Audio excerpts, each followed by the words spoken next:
Alors, bonjour à tous et bienvenue à cette conférence sur le pays de la Bible au 21e siècle. Mon nom est Anne Godbout, je suis directrice de Spiritour. Spiritour qui est un voyagiste spécialisé dans les voyages de ressourcement. Notre mission est de permettre à des individus de s'arrêter pour faire le point dans leur vie, se ressourcer, favoriser la croissance personnelle et spirituelle et aussi susciter la rencontre avec soi-même, avec les autres et avec Dieu. Alors, merci beaucoup d'être présent aujourd'hui. Cette conférence qui fait partie d'une grande série sur les voyages spirituels autour du monde. Alors, on a eu la chance de publier un livre avec les éditions Ulysse qui s'intitule Voyage spirituel, 50 itinéraires de rêve à travers le monde. Donc, c'est inspiré par cet ouvrage à laquelle on a donné naissance, qui a été beaucoup de travail pendant un an avec ma co-auteure Catherine Agostini, avec beaucoup de collaborateurs. Et on s'est dit que ce serait une série qui pourrait être intéressante, surtout en cette période où les voyages sont plus difficiles. Alors, on vous amène en voyage virtuel aujourd'hui en Terre Sainte avec le père Christian Écoute, un père dominicain qui est conférencier, bibliste, il est prédicateur, il est aussi guide et animateur spirituel en terre biblique depuis plusieurs années. Il est originaire de la Belgique. Il a étudié au collège universitaire dominicain, donc entre autres, maîtrise et sort en théologie biblique, aussi à l'université Saint-Paul, un certificat en communication sociale, l'Université de Fribourg, une licence canonique en théologie. Alors, sans plus tarder, je cède la parole au père Christian. Si vous pouvez ouvrir votre caméra donc, pour que tout le monde puisse vous voir, donc notre conférencier du jour, qui est d'ailleurs un guide très en demande, entre autres par le cardinal Lacroix, notre cardinal du diocèse, archevêque du diocèse de Québec, qui le demande toujours pour les retraites sacerdotales. Alors, Père Christian, je vous cède la parole. Je vous remercie beaucoup, Anne, et puis bienvenue à tous qui regardaient, à toutes qui regardaient ce voyage un peu différent. On ne va pas marcher avec les pieds, on va marcher dans la tête pour à la fois dire Alléluia, loué soit le Créateur du ciel et de la terre qui est venu nous rendre visite, venu nous donner une mission sur cette terre sainte, ce petit coin du Proche-Orient. Et nous allons ensemble pouvoir marcher depuis le nord du pays de Jésus jusque vers le sud pour remonter au point principal à Jérusalem de la mission qui va vers tout le monde entier, d'une mer à l'autre jusqu'au Canada. Depuis Jérusalem, cette mission s'en est allée, dire la bonne nouvelle de la vie que Dieu nous offre et pour laquelle Jésus a donné sa vie afin que nous vivions avec lui. Alors, on va commencer par vivre en prenant une exploration de ce pays, d'abord par une grande carte qui va nous montrer que la mission part du nord avec Saint-Paul et encore continue au sud, disons près de la mer Méditerranée avec Saint-Pierre et aussi Saint-Paul et Saint-Philippe.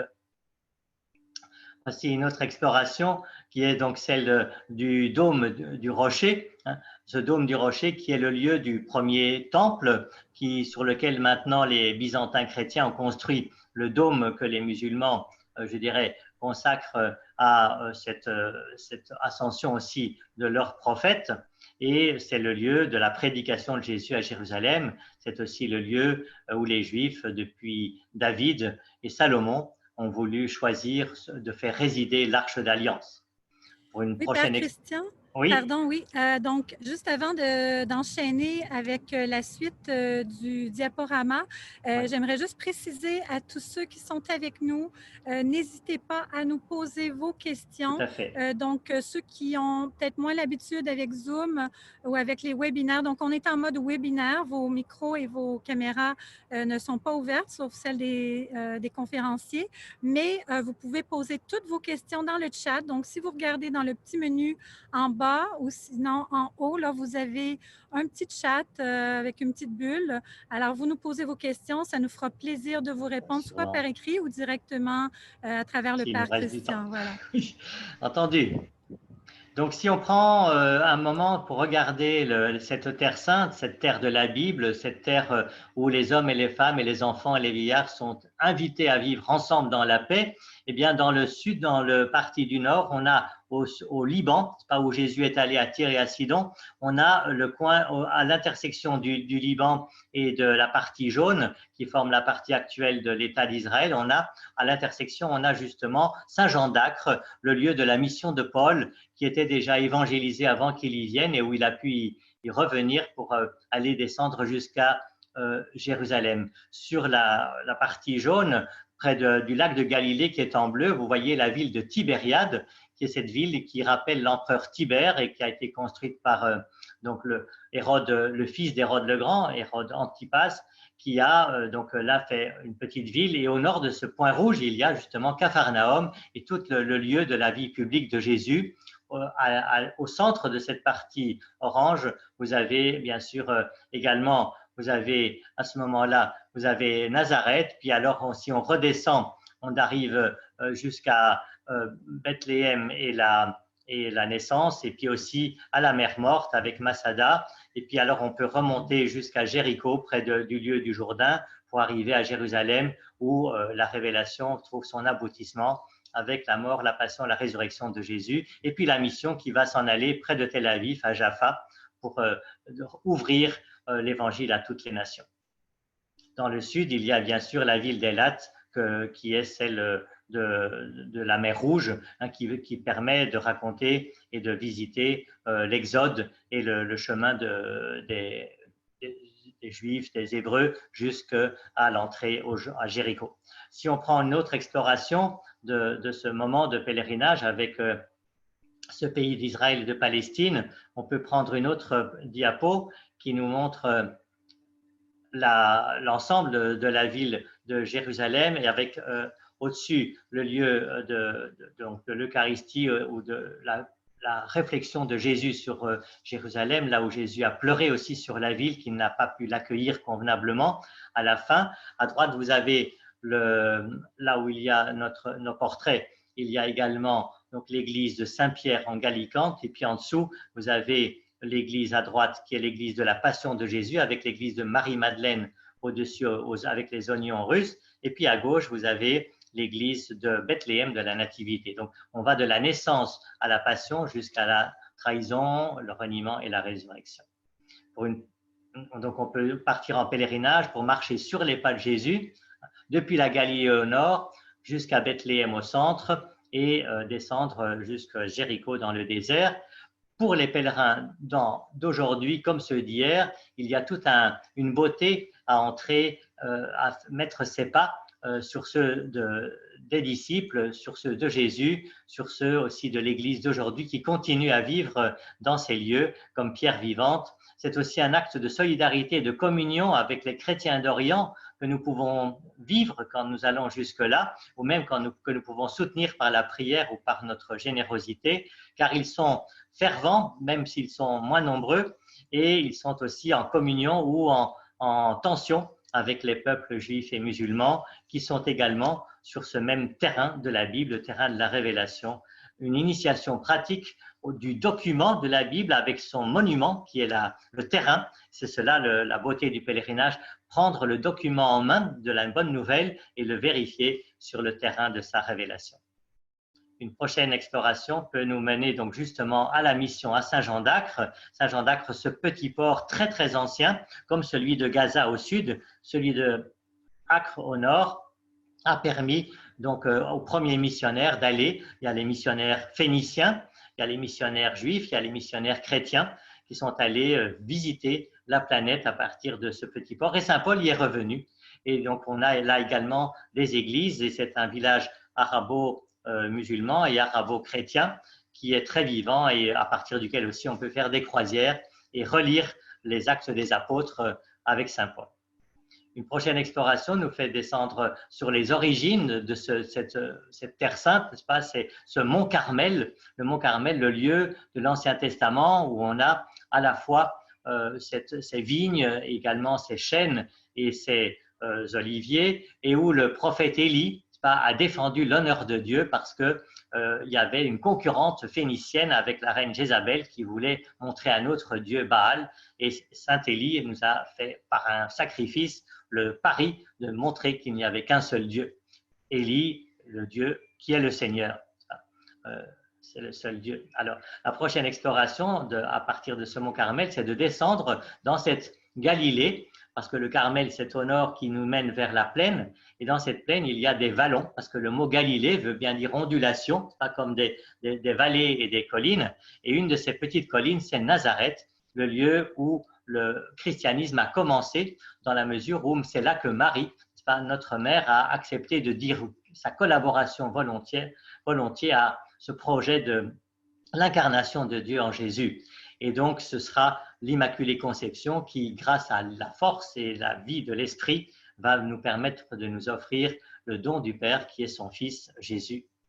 Nazareth a maintenant au milieu de la ville un dôme caractéristique qui est le dôme de la basilique de la Nativité, le lieu qui protège la grotte de la naissance, de l'annonciation de Jésus par l'ange à Marie. C'est là aussi que Jésus a grandi. C'est là le lieu où il a vécu le plus longtemps, puisque de son retour d'Égypte jusqu'à sa vie publique, et même pendant sa vie publique, Jésus est encore revenu à Nazareth. Donc c'est une ville à la fois d'accueil de Dieu par Marie et Joseph, et aussi là où Jésus a pu grandir et a pu se construire pour pouvoir nous annoncer l'amour du Père. La prochaine exploration, après celle de Nazareth, c'est bien sûr ce lieu de la basilique de l'Annonciation elle-même, avec sa façade qui montre l'ange et les évangiles qui ont porté cette bonne nouvelle au monde. Et à l'intérieur, les photos à l'intérieur vous donnent à voir cette basilique supérieure qui permet à la communauté chrétienne arabophone de Nazareth de chanter la gloire de Dieu et aussi de remercier de cette venue du Christ parmi nous. Cette basilique a été acceptée et voulue par le pape Saint Jean XXIII, et a été consacrée par le pape Saint Paul VI, mais visitée également par le pape Jean-Paul II et par le pape Benoît. Alors, cette basilique contient également une belle décoration offerte par l'Église du Québec avec une céramique de la même couleur que celle que vous voyez sur la façade. Il y a bien des dons sur ce lieu ancien qui protège la grotte de l'Annonciation à Marie. La prochaine exploration de cette ville de Nazareth nous donne à voir l'église byzantine avec le baldaquin en bois qui protège la grotte et qui, elle, donc, est le lieu de l'Annonciation, avec le chemin qui va vers donc là, vous revoyez de nouveau la belle petite grotte de l'Annonciation en pierre locale de calcaire avec l'église byzantine au centre et les piliers croisés qui ont ensuite protégé également ce lieu de l'Annonciation à Marie. L'exploration suivante nous permet de voir le chemin qui sépare de ces grottes semi-troglodytes de Nazareth, le lieu des parents de Marie, n'est-ce pas, de Sainte Anne et Joachim, jusqu'au lieu de l'atelier de Saint-Joseph que les franciscains de la Custodie ont choisi pour honorer le lieu où Joseph a accueilli Marie et ensuite, au retour de Bethléem et de l'Égypte, a accueilli Jésus pour faire la Sainte Famille de Nazareth. Sur la gauche, vous voyez une de ces grottes. Puis ici, nous avons également la prochaine exploration. Nous avons l'importance, n'est-ce pas, de l'accueil de la parole de Dieu. Le Verbe s'est fait chair et il a demeuré parmi nous. Vous voyez une sœur Clarisse, une sœur de Saint François, une sœur fondée par Sainte Claire. Les Clarisses accueillent la parole et dans une vie de silence, comme Charles de Foucauld, dans une vie d'humilité, pour vivre la vie humble de Nazareth.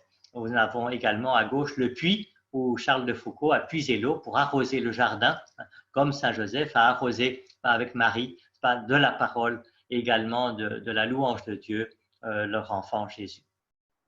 La prochaine exploration sera non plus à Nazareth, mais dans la banlieue de Nazareth, où nous avons la grande plaine d'Esdraelon et la grande plaine fertile, très fertile de la basse Galilée, où nous avons bien sûr ces collines que l'on peut voir, mais aussi ces champs qui permettent à tous les fruits de la Bible de donner en abondance, comme Jésus qui veut nous donner sa vie en abondance. Et il y a un de ces plateaux tout à fait dans le fond, qui est le plateau du Golan, qui appartient à la Syrie, et puis après le nord de la Galilée, qui va jusqu'au mont Hermon, à la frontière de la Galilée et du Liban. La prochaine exploration va nous montrer que nous avons sur une de ces collines le mont Tabor, qui a permis à partir de Saint Jérôme de vénérer la transfiguration du Seigneur, la transfiguration en gloire pour fortifier la foi des disciples avant la passion. Donc sur cette colline la plus haute de la basse Galilée, jusqu'à 588 mètres, eh bien, il y a cette belle église dont le modèle vient de Syrie et qui nous montre à la fois trois sommets. Si vous voulez. Il y a celui au milieu consacré à Jésus, les deux côtés qui rappellent les apparitions, le dialogue de Jésus avec Moïse et Élie, et ensuite les petites fenêtres en dessous qui nous montrent les trois apôtres, Pierre, Jacques et Jean, qui étaient, disons, retenus pour bénéficier de cette vision du Seigneur et de cette déclaration « Tu es mon fils bien-aimé, en toi j'ai mis mon amour, écoutez-le ».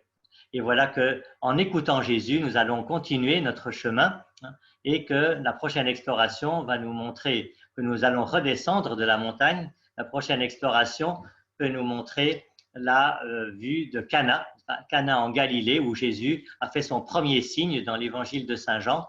Jésus a transformé l'eau en vin pour pouvoir nous faire participer de son banquet à lui et de nous montrer aussi que de ce corps humain, un jour il y aura ce corps de gloire, que de cet amour humain, il sera aussi rayonnant de l'amour de Dieu. La prochaine exploration après Cana de Galilée, ce sera dans la prochaine exploration sera celle l'autre signe de Jésus, le signe de la multiplication des pains et des poissons après un long enseignement sur les bords de la mer où Jésus avait appelé ses disciples. Et nous avons également, après la résurrection, dans ce même environnement, l'apparition de Jésus qui va revenir, n'est-ce pas, fortifier ses disciples et en particulier Simon, fils de Jonas, pour qu'il devienne Saint Pierre, celui qui va tenir et recevoir la mission de conduire l'Église, avec également le bénéfice d'un bon repas à la résurrection où Jésus avait déjà fait fristouiller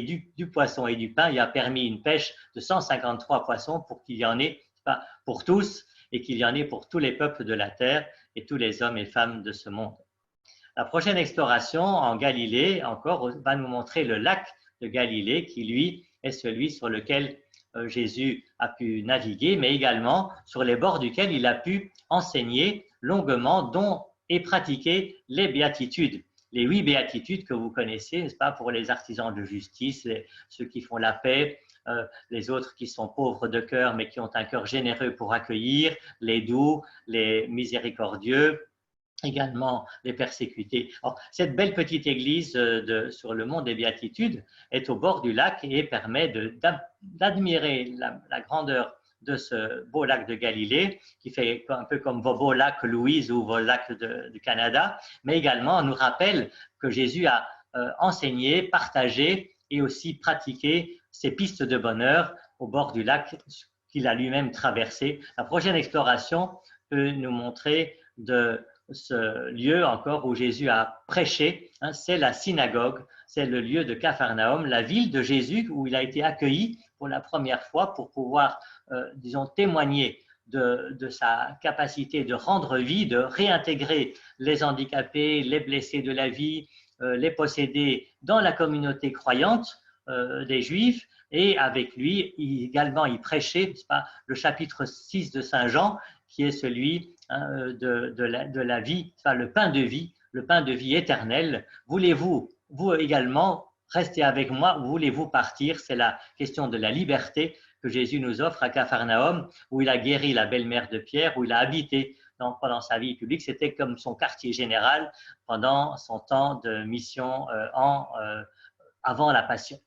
La prochaine exploration peut nous montrer le lac lui-même, sur lequel Jésus, d'une rive à l'autre du lac, d'une rive à l'autre de la vie, nous emmène pour pouvoir conforter notre foi, puisque l'eau est dangereuse quand on y coule et qu'on ne peut pas y nager, mais elle est forte pour donner la vie. Et Jésus a tiré de l'eau Pierre, qui avait cru en Jésus, mais qui avait douté également de cette capacité de calmer nos tempêtes et de marcher avec lui sur la mort, sur la mer, c'est-à-dire sur la mort, l'élément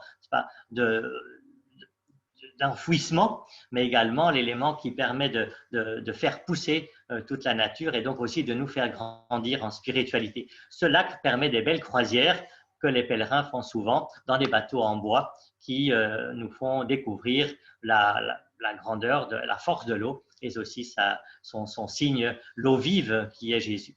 La prochaine exploration de la Terre Sainte va nous montrer en descendant alors du lac de Galilée. Ce n'est pas navigable comme votre beau fleuve Saint-Laurent, mais c'est quand même de l'eau qui descend du nord vers le sud, le Jourdain, Yered Dan, celui qui descend de Dan, du nord au sud, et qui qui passe par ce lieu où ont passé traversé la mer Rouge les Hébreux pour entrer en terre promise, et aussi où Jésus est venu rencontrer Jean-Baptiste qui faisait passer, n'est-ce pas, de la peur de Dieu, de la méconnaissance de Dieu, par la conversion à la joie de l'accueillir comme un ami, comme un sauveur. Jésus s'y est rendu pour à la fois être comme nous, au plus profond de la terre, au point le plus bas de toute la planète. Jésus est descendu pour nous montrer qu'il entrait dans le plus profond de notre misère, mais pour nous en relever, pour en ressortir animé de l'esprit et être donc capable de vivre avec lui, dans l'amour de Dieu.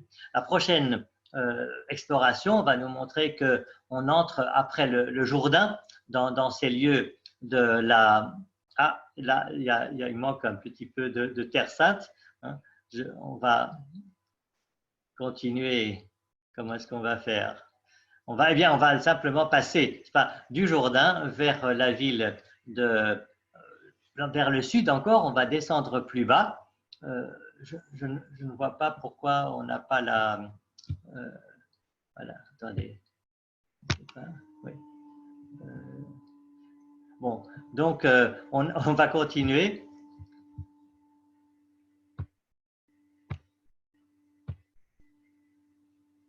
Donc en descendant je ne sais pas si Anne, vous pouvez reprendre le micro.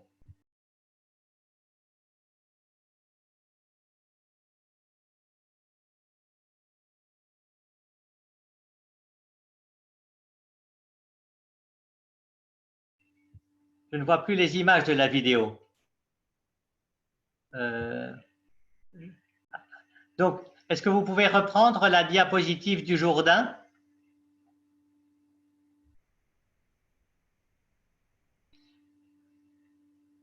Donc, si on veut continuer pendant que Anne recherche la diapositive du Jourdain sur le montage, on va donc descendre vers le sud, vers Masada, et puis à continuer vers Bethléem.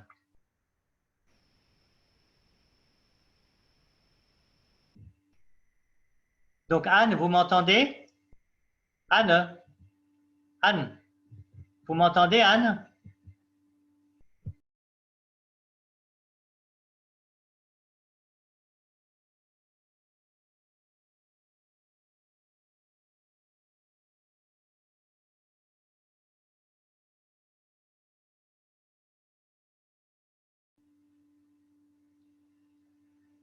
Voilà, je veux bien continuer. Donc, nous étions au Jourdain. Vous m'entendez?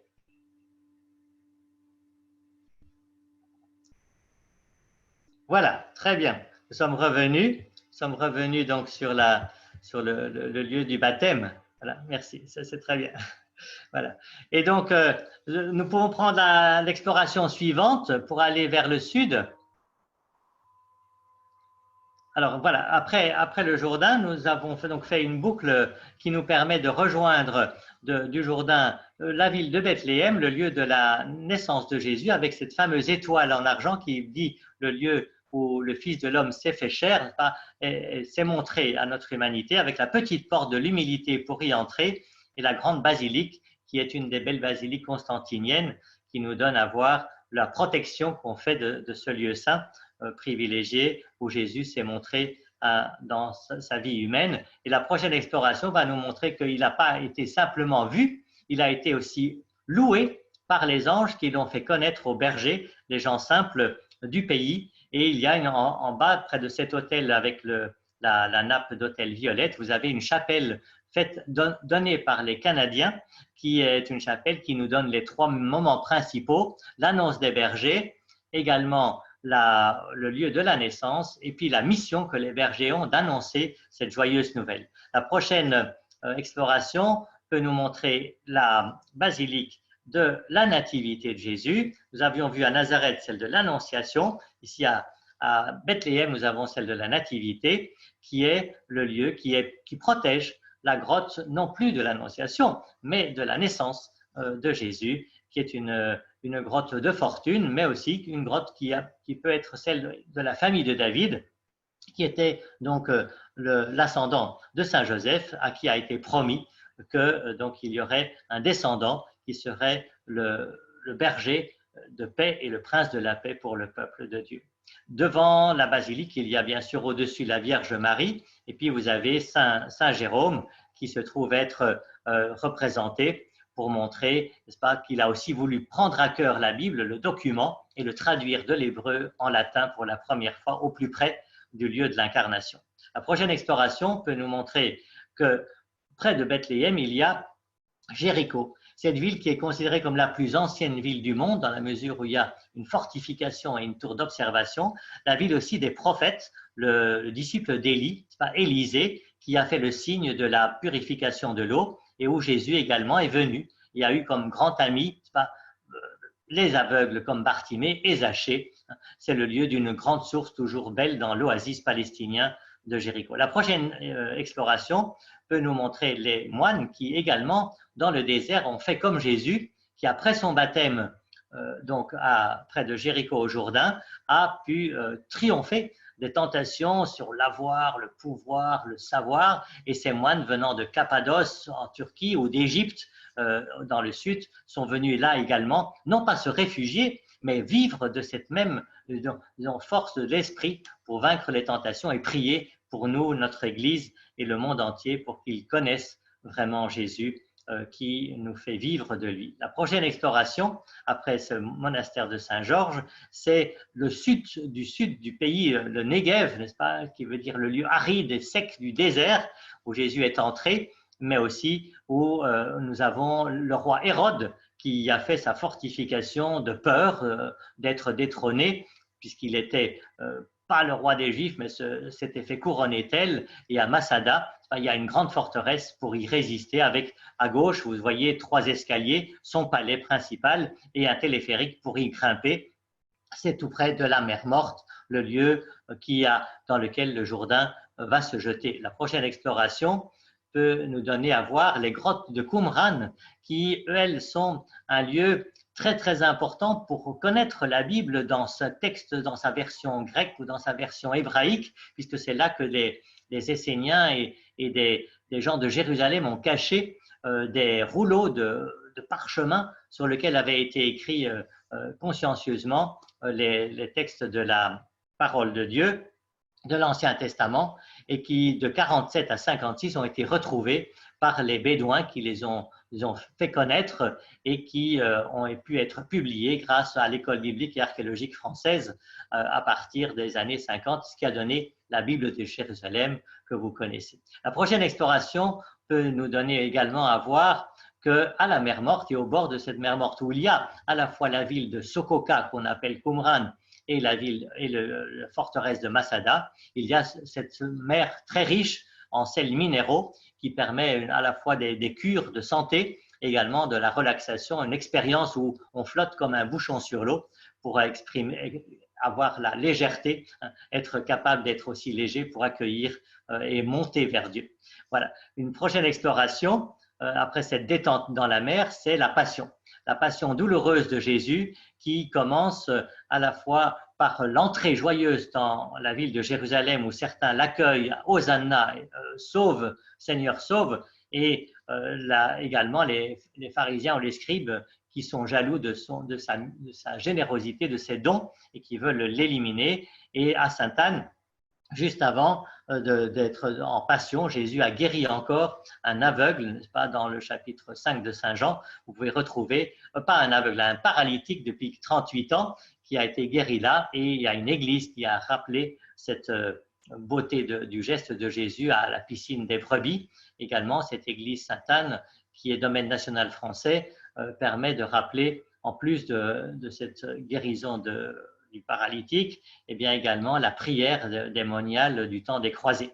La prochaine exploration, après cette guérison de Jésus, c'est la passion qui commence avec la condamnation que vont faire ceux qui sont jaloux de Jésus et qui vont l'amener depuis chez le grand prêtre jusqu'à Pilate, qui avait pris non pas la succession d'Hérode, mais qui avait le pouvoir de procurateur et de préfet, vers lesquels les Juifs ont conduit Jésus, qui était, selon eux, blasphémateur. Alors qu'il avait dit la vérité et que Pilate a reçu ce message, je suis venu pour faire la vérité, pour dire la présence de Dieu dans la vie humaine, eh bien, voilà que Pilate va le laisser condamner et le livrer donc à la croix qui sera portée par Jésus tout au long d'un chemin, le chemin de croix que la prochaine exploration de la vidéo va nous donner à voir, là où Jésus, n'est-ce pas, a été condamné. Eh bien, il y a ces Romains, ces soldats romains qui jouaient en lui mettant une couronne, qui jouaient sur Jésus en lui mettant un manteau de pourpre, et qui également faisaient que, eh bien, Jésus était comme, je dirais, rendu, non pas reconnu comme le roi des Juifs, mais également abîmé et moqué comme, je dirais, un prisonnier des Juifs. Et ces soldats romains l'ont laissé prendre la croix. Le lithostrotos, qui veut dire jeu sur la pierre, était le lieu où ces soldats romains jouaient sur le sol. On le voit au milieu de ces carrés qui sont là entre les barrières. Les jeux de l'épée, les jeux du roi ou les jeux du scorpion sont encore retrouvés par les archéologues sous cette église qui maintenant est animée par les sœurs de Sion. Voilà. La prochaine exploration de la vidéo va nous donner à voir le chemin de croix. Le chemin de croix qui est ce chemin de douleur, Via Dolorosa, qui est composé de plusieurs stations, dont certaines sont vraiment dans l'Évangile et d'autres sont dans la piété de la tradition franciscaine, sur le chemin des franciscains qui va de leur couvent de la flagellation jusqu'au lieu de la passion et de la croix. Il y a cette 5e station qui nous rappelle que Simon de Cyrène a accepté de soulager Jésus pour porter cette croix jusqu'au bout avec courage. Et donc cette 5e station nous dit, comme disons, élément personnel, que nous aussi, nous pouvons contribuer au salut en aidant Jésus, en témoignant de lui, en acceptant aussi des souffrances dans notre vie. L'exploration suivante va nous donner à voir une autre station, la station 6 à droite et la station 3 à gauche avec le drapeau arménien. La 3e station nous montre Jésus qui tombe avec sa croix sur le sol et qui s'abîme ainsi physiquement, mais qui veut continuer à la porter pour aller jusqu'au bout, pour nous montrer son amour et la force de son salut à accomplir. Et la 6e station qui nous dit la délicatesse d'une femme qu'on appelle Véronique, qui va prendre un linge et le mettre sur le visage de Jésus pour lui rendre sa dignité. Lui qui avait subi des outrages avec des crachats, qui avait des larmes, qui avait de la sueur, de la poussière et encore du sang, de la couronne d'épines, eh bien, cette femme va rendre sa dignité à Jésus en prenant ce linge sur lui et va recevoir en échange sa figure représentée. La prochaine station de ce chemin de croix nous mène à la 8e station avec la croix de Malte, la croix de Saint-Jean de Jérusalem, qui est en fait les hospitaliers, les croisés qui soignaient les pèlerins et qui nous rappelle aussi que nous pouvons soigner, comme Dieu nous soigne notre âme et notre esprit et notre corps, eh bien nous pouvons aussi soigner les autres qui souffrent aujourd'hui. On pense bien aux problèmes des virus d'aujourd'hui. Eh bien, à droite, vous avez le chemin qui a jusqu'à au Golgotha. Le Golgotha, c'est cette petite colline qui se trouve être derrière le rideau blanc et qui est cette colline dans l'ancienne carrière de Pierre où Jésus a été enseveli et où d'abord il a été crucifié. Et donc derrière ce rideau, vous avez l'accès à le lieu même de la crucifixion, la mise en croix, la mort en croix et la descente de croix de Jésus. La prochaine exploration de cette vidéo va nous donner à voir le dôme qui est avec surmonté d'une croix qui est donc la croix qui rappelle la mort de Jésus, n'est-ce pas, qui est précédée d'une autre petite croix copte sur cette arcade et qui est, avec la 9e station, le lieu où Jésus a été déshabillé, a été encore humilié, n'est-ce pas, pour pouvoir, je dirais, être cloué à vif sur le bois de la croix. Cette église s'appelle l'église de l'Anastasis, l'église de la résurrection. Cette église de la résurrection est celle qui, à la fois, honore le don de Jésus sur la croix par amour et avec le pardon, mais aussi qui loue la résurrection du tombeau qu'elle protège, qu'on appelle l'édicule. Donc, basilique du du Golgotha et du Saint-Sépulcre, ou basilique de l'Anastasis, qui veut dire la résurrection. C'est le lieu de la 3e basilique qui est donnée à voir depuis Constantin sur les lieux historiques de la vie et la mort de Jésus. La prochaine exploration nous mène à pouvoir prier dans le tombeau qu'on appelle l'édicule, comme cette religieuse qui prie sur la dalle, qui recouvre le lieu de la sépulture de Jésus et qui est protégée à droite par un édicule qui maintenant est dégagé de ses armatures britanniques, mais qui jusqu'en 2017, pendant 70 ans, a été protégé ainsi parce que son marbre risquait de tomber à cause des tremblements de terre. Le grand dôme qui est par-dessus nous dit le point central de notre foi chrétienne, de croire que la vie n'est pas seulement là pour être sur terre, mais qu'elle vient démarrer un apprentissage, un rodage de l'amour pour continuer avec Dieu dans sa communion trinitaire pour l'éternité. Alors, à gauche, vous avez aussi Marie-Madeleine qui vient au tombeau, n'est-ce pas, avec les aromates pour voir si les hommes avaient bien fait le service de l'ensevelissement juif, et elle a eu la chance, la découverte avec les autres femmes de voir la pierre roulée, le tombeau vide, sauf que le linge était resté comme preuve de son passage. La prochaine exploration peut nous donner à voir la ville entière de Jérusalem depuis le mont des Oliviers. Le mont des Oliviers qui a permis à Jésus, après son temps de Nazareth, de monter à la ville et de voir la ville d'en haut et de descendre sa joyeuse entrée à l'intérieur par la porte dorée qui se trouve en bas entre les arbres, mais aussi son lieu de mort et de résurrection, et également l'esplanade du temple. Ici, sur la gauche de l'image, vous avez le mur oriental du temple hérodien, qui est l'extension du temple davidique,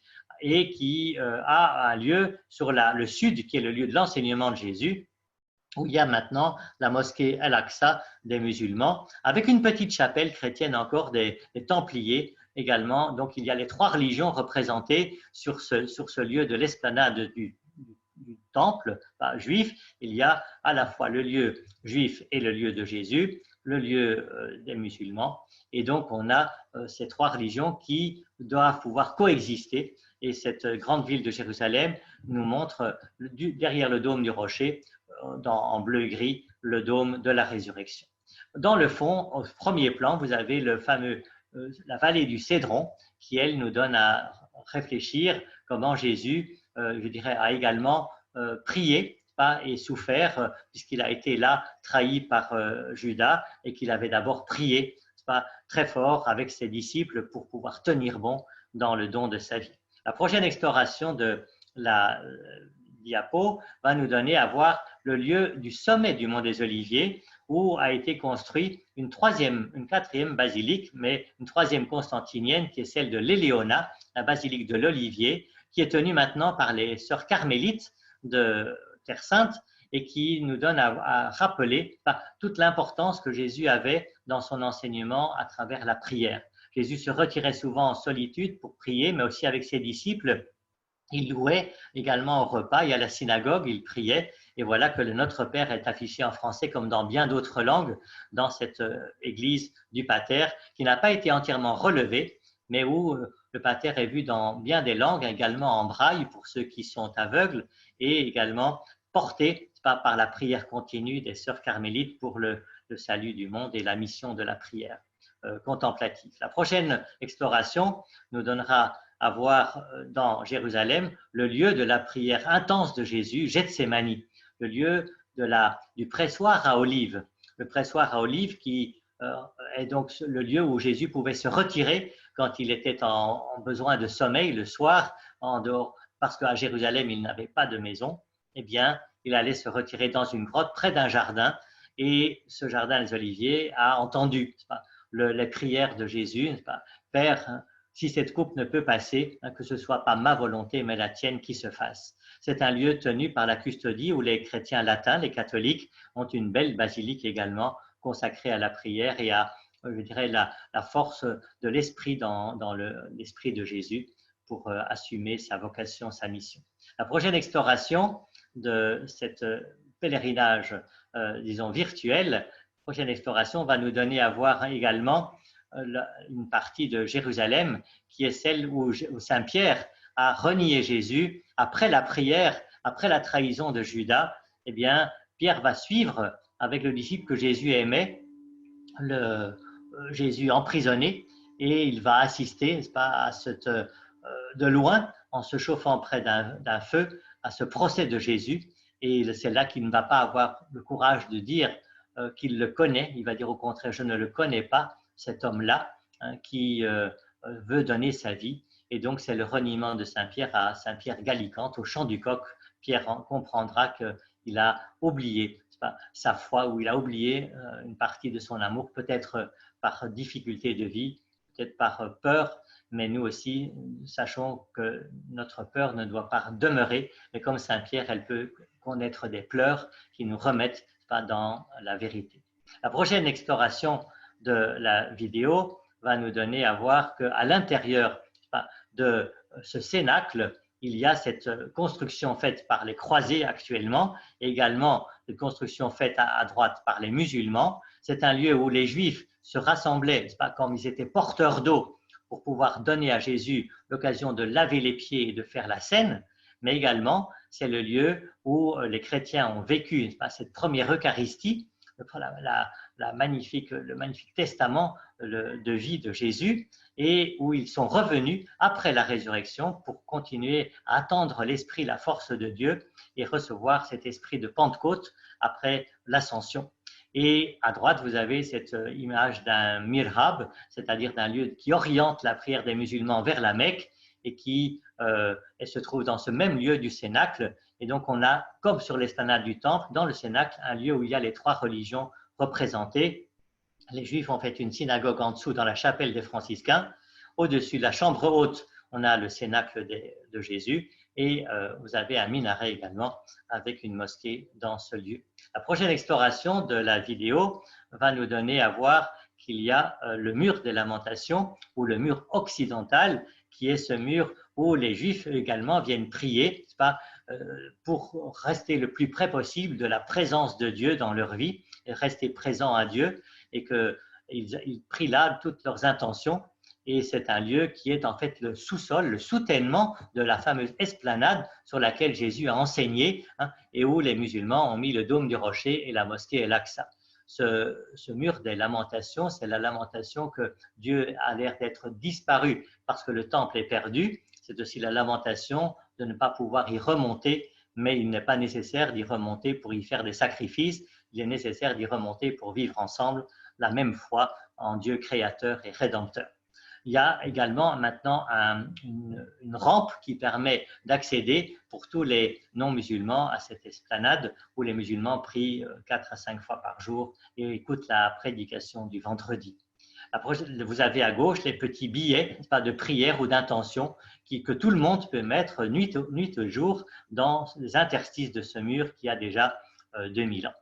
La prochaine exploration de cette vidéo va nous permettre de voir une autre vue de Jérusalem qui est, après celle de Jérusalem, celle de la mission où Saint-Pierre, qui a reçu je dirais, la force de l'Esprit à la Pentecôte, et après avoir été choisi comme le pasteur des brebis, par Jésus, eh bien, la mission de Saint Pierre va être de rejoindre, comme Saint Philippe, la mer pour aller porter la bonne nouvelle au plus lointain, mais aussi pour répondre aux appels, aux prières des gens qui, après la prière d'un malheureux malade à Lydda, où il y a l'aéroport, eh bien, est allé écouter la doléance des amis de Tabitha, une femme, une veuve qui était très généreuse en aumône et qui était une bonne couturière et qui avait été décédée, qui était décédée là et que Saint Pierre a relevé.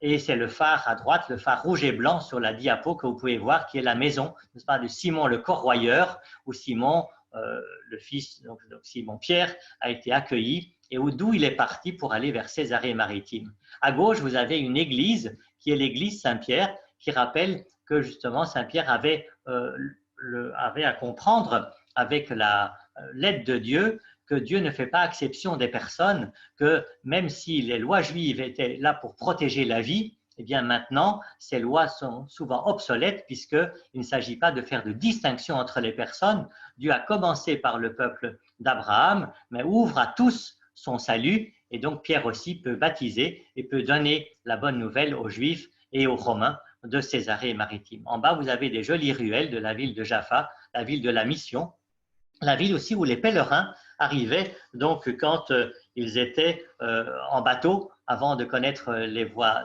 aériennes d'aviation. En venant en bateau, on arrivait par Gaza ou par Saint-Jean-d'Acre ou bien par Césarée au temps des croisades et puis au XIXe siècle par Jaffa. Ce lieu aussi où il y a ces bonnes oranges, les oranges de Jaffa que l'on peut goûter de la plaine de Sharon, la plaine de Jaffa qui est dans les Actes des Apôtres nommée Joppé, le lieu où Saint Pierre a compris sa mission universelle et a pu sauver une femme de la mort. Eh bien, c'est cette ville aussi où on peut faire des croisières et qui est au sud de la capitale moderne de Tel Aviv. Tel Aviv qui va nous permettre de retrouver par la prochaine exploration l'aéroport à partir duquel, il y a d'abord le mur, ce n'est pas un aéroport, c'est le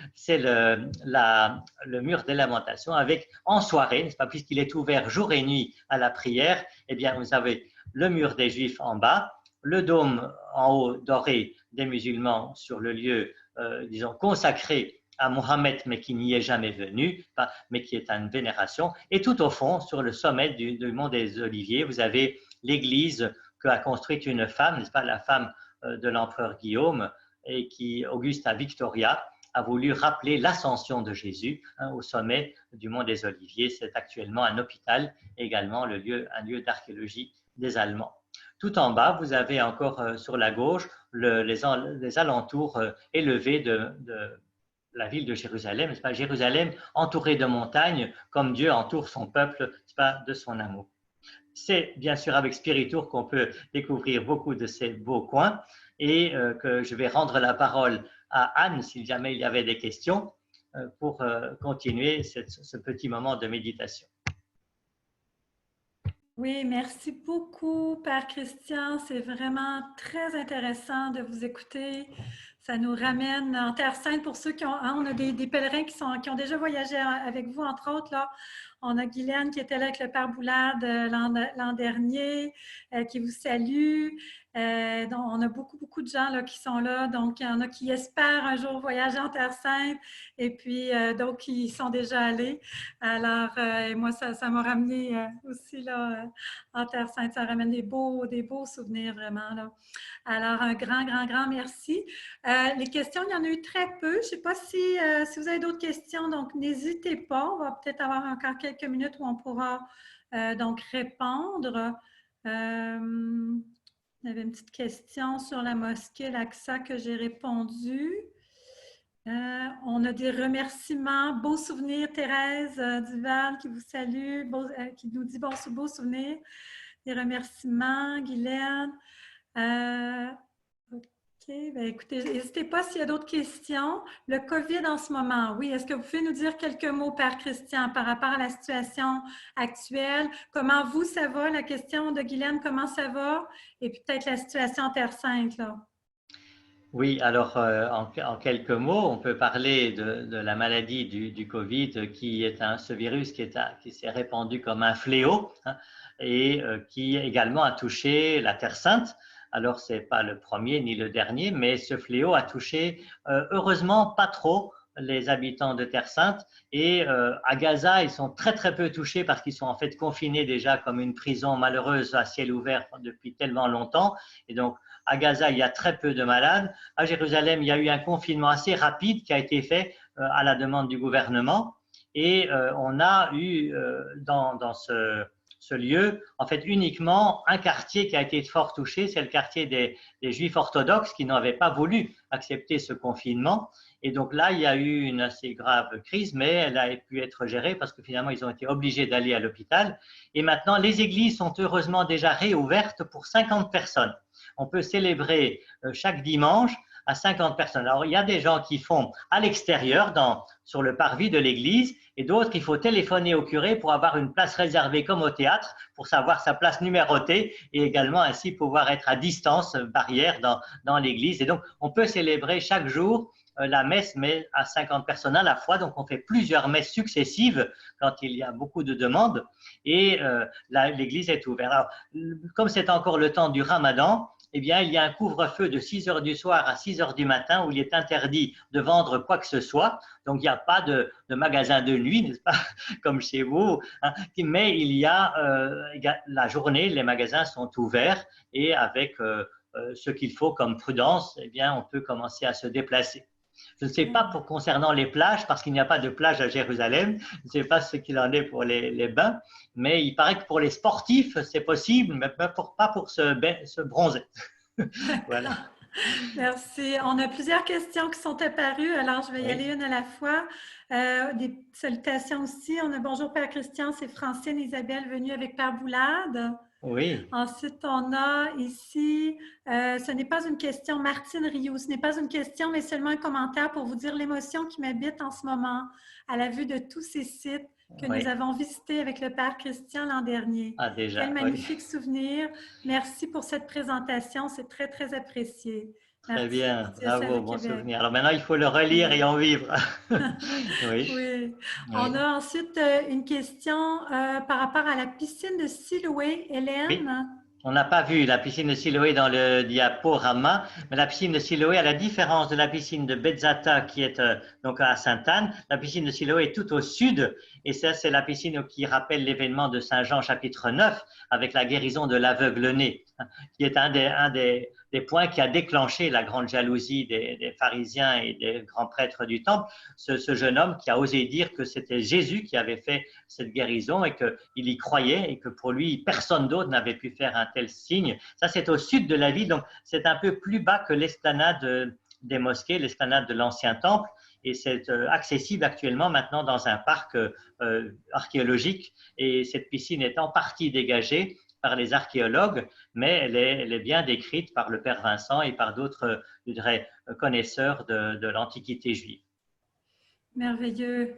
Alors, je continue, j'ai d'autres questions. On nous demande, est-ce que vous visitez Haïfa? Donc, oui. Je peux répondre que oui, bien sûr, sur demande, mais pas tous les itinéraires. Non, alors, Haïfa est une ville très agréable parce que c'est une ville où les croyants des trois religions vivent harmonieusement. Et Haïfa est à l'extrémité du mont Carmel, donc juste au bord de Méditerranée, tout au bout du mont Carmel. Et il y a une belle hôtellerie juive israélienne en bas, il y a une hôtellerie chrétienne en haut qu'on appelle Stella Maris, et qui est donc l'étoile de la mer, Notre-Dame étoile de la mer, qui est comme ce phare aussi, ou ce repère que l'on peut voir quand on arrive en bateau par la mer jusqu'à la Terre Sainte. Haïfa est le lieu justement de la défense de l'honneur de Dieu par Élie, le monothéisme absolu, et c'est une très belle région boisée. On peut visiter la ville, il y a également un couvent de capucins en bas, et il y a bien des hôtelleries possibles.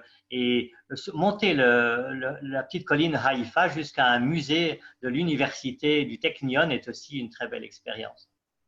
Merci beaucoup. Ensuite, on a d'autres commentaires. Régent Bernier, quelle joie! Régent de Québec avec un point d'exclamation. Ensuite, on a merci pour ce webinaire. Ça vient de Mec Chassot de Florencourt. Merci pour ce webinaire. J'ai hâte de pouvoir y retourner. Il y a 10 ans, j'y allais tous les ans, mais depuis 10 ans plus, ça me manque. Oui, je Et comprends. Il y a toutes ces gangs de Québécois qui ont envie de voir autre chose que l'immense Canada en voyant le petite Terre Sainte, mais si concentrée en histoire, en spiritualité, en géographie variée. C'est sûr que vous êtes tous bienvenus. Et les hôteliers de Bethléem ne rêvent que de vous recevoir parce qu'en fait, ils n'ont de travail que quand il y a des pèlerins. Ça fait une grande peine pour beaucoup de gens là. Mais vous êtes bienvenus. Et je pense que les avions reprennent le 1er juin et peut-être pour les non-israéliens, ça va s'ouvrir au mois de juillet. Nous avons plusieurs frères en confinement en France qui n'ont pas pu rentrer après le centenaire de l'école biblique et archéologique française à l'Académie des inscriptions et belles-lettres et qui attendent de pouvoir rentrer aussi en Terre Sainte, mais ça va se refaire sûrement. Simplement, il faut faire attention de ne pas trop polluer et donc il faudra essayer d'avoir des avions meilleurs. Oui. très bien, merci. Et on a ici salutations de la gang des agents et agentes de pastoral qui ont accompagné Monseigneur Lacroix en Mais février oui. 2019. Oui, ça c'est Lys Dubé qui grâce à écrit. monsieur Ouimet, on a eu beaucoup de bonheur de pouvoir faire des formations de prêtres. On espère les formations de diacres aussi bientôt, hein, diacres permanents, mais les formations de prêtres avec Monseigneur Lacroix et d'autres évêques, ça a bien donné du résultat. Et Oui. pourvu que maintenant ils continuent encore à prêcher comme le Seigneur, plein de feu, leurs Et fidèles. alors, Feu Monsieur Ouimet, hein, c'est avec la fondation Adieu va. Ça Voilà. continue, les retraites Ah, sacerdotales. Si on a des bien. prêtres, des évêques qui nous écoutent, ça continue. On a des retraites sacerdotales, mais aussi, donc c'est plus juste réservé aux prêtres, mais aussi aux agents de pastoral. Il y a des fois Ouais. aussi des groupes de jeunes comme Diocèse de Montréal. Il devait y aller cet été, c'est reporté à l'an prochain. Eh oui. Monseigneur Lépine. Oui, vous avez eu la chance d'accompagner la majorité Mais de ces oui, groupes-là. Alors, c'est merveilleux. c'est On nous bien. demande ici, Martine, nous serait-il possible de recevoir ce magnifique diaporama? Alors oui, on va vous envoyer un enregistrement et ce sera disponible sur notre chaîne YouTube. Donc, vous pourrez le partager avec vos amis. Voilà. Très bien, tant mieux. Sur YouTube alors. Ouais, Oui, ouais, exactement, ouais, sur la ouais. chaîne de Spiritour. C'est ça, spirituel. Ouais. C'est Très bien. ça. Alors, je veux vous remercier vraiment de tout cœur à nouveau, Père Christian, pour cette très belle conférence. Merci aussi pour tout le beau travail, cette belle mission que vous avez.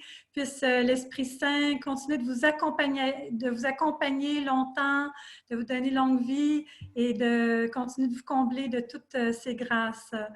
Et merci à tout le monde d'avoir été avec nous. Ça a été vraiment une joie de voyager en Terre Sainte virtuellement avec nous. On a un petit mot de Lucille Duval.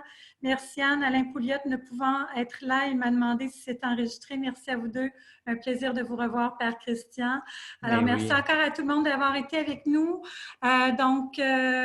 On continue avec nos conférences. La prochaine va avoir lieu dans 2 semaines. On va envoyer un petit avis. Ça devrait être sur le Maroc, la prochaine conférence.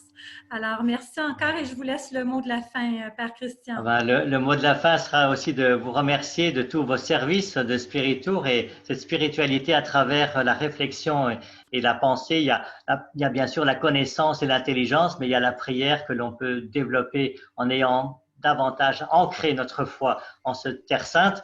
Et je termine par les 4 mots que vous connaissez tous et qui sont à redire toute la vie, toute la journée, n'est-ce pas? Alléluia, loué soit Dieu le Père qui nous a donné Jésus. Hosanna, vive celui qui nous sauve, Jésus lui-même, n'est-ce pas? Et puis alors également Amen, c'est-à-dire je crois en lui, le ressuscité, et Maranatha, viens Seigneur Jésus dans le cœur de chacun pour continuer cet esprit de Pentecôte, cet esprit saint qui nous anime et qui nous fait aller ensemble vers lui. Voilà. Que Dieu vous garde et vous bénisse. Amen. À bientôt.